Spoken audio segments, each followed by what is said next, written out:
Halo adik-adik, selamat datang kembali di channel kita Edu Official, mudah dan pasti. Kali ini kita akan membagikan jalur masuk perguruan tinggi negeri tahun 2020. Bagaimana, apakah ini merupakan gambaran pada tahun 2021? Kakak akan membagikan apa yang sebenarnya terjadi pada tahun 2020 dan bagaimana memasuki untuk perguruan tinggi negeri pada tahun 2020. Bagi adik-adik jangan lupa juga untuk subscribe, like, dan komen agar kalian tidak ketinggalan. Kakak akan terus menemani kalian untuk menuju perguruan tinggi negeri pada tahun 2021. Nah, informasi yang pertama kita akan membagikan statistika peserta UTBK tahun 2020 ini dari situs resmi LTMPT.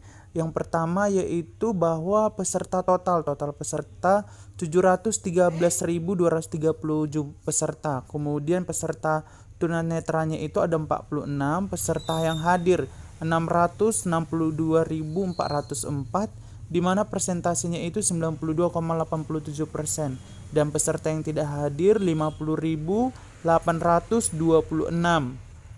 Persentasenya itu adalah 7,13%. Banyak juga ya jumlah pesertanya itu sebanyak 700, totalnya 713.230 peserta. Kemudian adik-adik, hal yang terjadi ini pada tahun UTBK 2020 itu, ini hanya sedikit yang Kak bagikan bahwa ada situasi nasional berkenaan dengan mewabahnya COVID-19.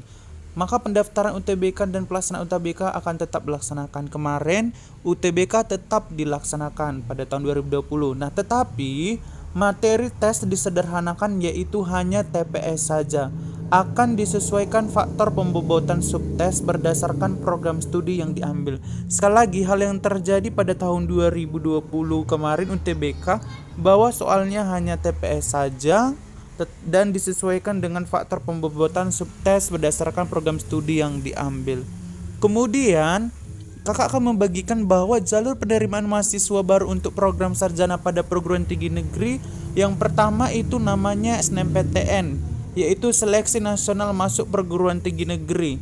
SNMPTN ini dilakukan berdasarkan hasil penelusuran prestasi akademik dan atau portofolio calon mahasiswa. Kemudian yang kedua, untuk masuk perguruan tinggi negeri ada yang namanya seleksi bersama masuk PTN atau SBMPTN.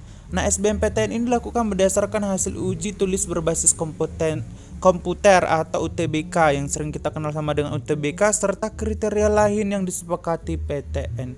Nah, selain penerimaan mahasiswa baru melalui SNMPTN dan SBMPTN, PTN dapat melakukan seleksi mandiri di mana dapat menggunakan nilai hasil UTBK. Kota daya tampung setiap program studi yang disediakan untuk calon mahasiswa baru yang mengikuti SNMPTN ditetapkan paling sedikit 20% dari daya tampung program studi yang bersangkutan. Adapun kota setiap program studi yang disediakan untuk calon mahasiswa baru yang mengikuti SBMPTN ditetapkan paling sedikit 40% dari daya tampung program studi yang bersangkutan. Sementara kota setiap program studi yang disediakan untuk calon mahasiswa baru yang mengikuti seleksi mandiri ditetapkan paling banyak 30% dari daya tampung program studi yang bersangkutan. Jadi untuk memasuki perguruan tinggi negeri yang sebelumnya itu bisa melalui SNMPTN, SBMPTN, dan seleksi mandiri sesuai dengan hasil UTBK. Nah, kemudian adik-adik, apa yang menjadi persyaratan untuk mengikuti ujian SNMPTN? Itu yang kemarin ya. Itu yang pertama adalah calon peserta berada di kelas terakhir pada pendidikan menengah yang akan lulus pada tahun berjalan. Jadi ini khusus untuk calon peserta di kelas terakhir pada pendidikan menengah pada tahun yang berjalan ya.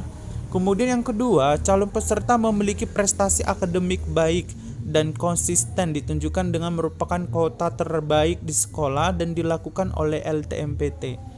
Yang ketiga, bahwa calon peserta masuk kota peringkat terbaik di sekolah yang ditentukan berdasarkan akreditasi sekolah. Yang keempat, calon peserta memenuhi persyaratan lain ditentukan oleh masing-masing PTN. Ketentuan lebih lanjut mengenai persyaratan dan tata cara penerimaan mahasiswa baru melalui SNMPTN ditetapkan oleh LTMPT. Nah, kemudian yang kedua itu persyaratan peserta untuk mengikuti SBMPTN.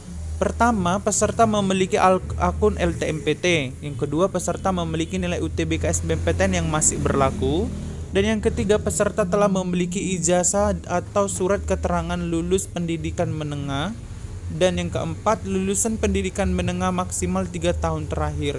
Ketentuan lebih lanjut mengenai persyaratan dan tata cara penerimaan mahasiswa baru melalui SBMPTN ditetapkan oleh LTMPT. Adapun ketentuan mengenai persyaratan, metode, tata cara, dan kriteria seleksi mandiri yang dilaksanakan oleh masing-masing PTN diatur dan ditetapkan oleh PTN sesuai dengan ketentuan peraturan perundang-undangan. Oke adik-adik, demikianlah informasi yang bisa kakak bagikan. Ini adalah untuk cara masuk SNMPTN, SBMPTN pada tahun sebelumnya. Tetapi kakak tidak bisa memastikan bagaimana untuk metode tahun depan karena tidak tahu apa yang akan terjadi di tahun depan.